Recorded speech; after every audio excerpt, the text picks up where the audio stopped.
My name is Gyang. I'm an artist, a host, a businesswoman, and a passionate woman champion.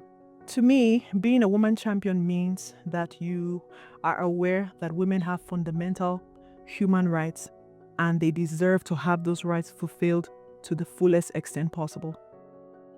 I think it's important for women to be economically empowered because if you look at it, if you have a population where there's male and female, to cut out the female population means that we have limited ourselves just as humans. So it's very important for women to have the opportunity to add their own quota, right? To just being on this earth and to be able to express their God-given talents, their abilities, and to benefit from that.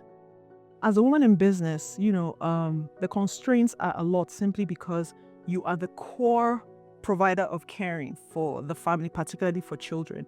So the need to have a very powerful support system to enable you take care of the family, but also take care of business is very important. If you don't have that support, then what happens is either the family suffers or the business suffers. I think that by having that supportive community, women are now able to both achieve in family and achieve in business. I think that it doesn't have to be either or. It can actually be both. Some of the challenges I would face when growing my business and accessing new markets would be just the stereotypes that exist in the marketplace or where capital can be gotten, simply because there tends to be a bias towards men getting access to those opportunities. Sometimes also just access to the information that these opportunities exist is also a problem. So if those things can be tackled amongst many other things, that can definitely help. Some of the challenges that a creative entrepreneur would face would be one, just even knowing the information in terms of what is available.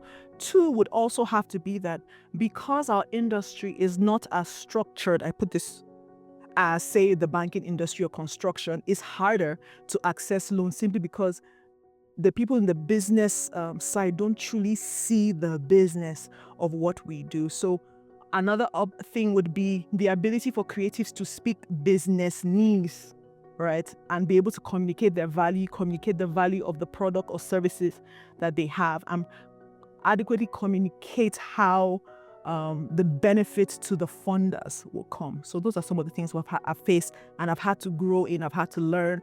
I've attended entrepreneurship incubators, I've studied, I'm still studying, but also just being mentored by creative entrepreneurs in the space, but also by people who are in the business line, that specific business line, so to speak.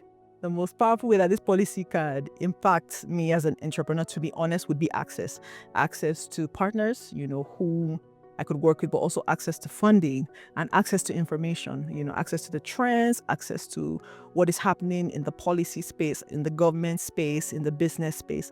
Those are some of the things that would be very beneficial to me as a creative entrepreneur, and I think to others as well. We lift Niger.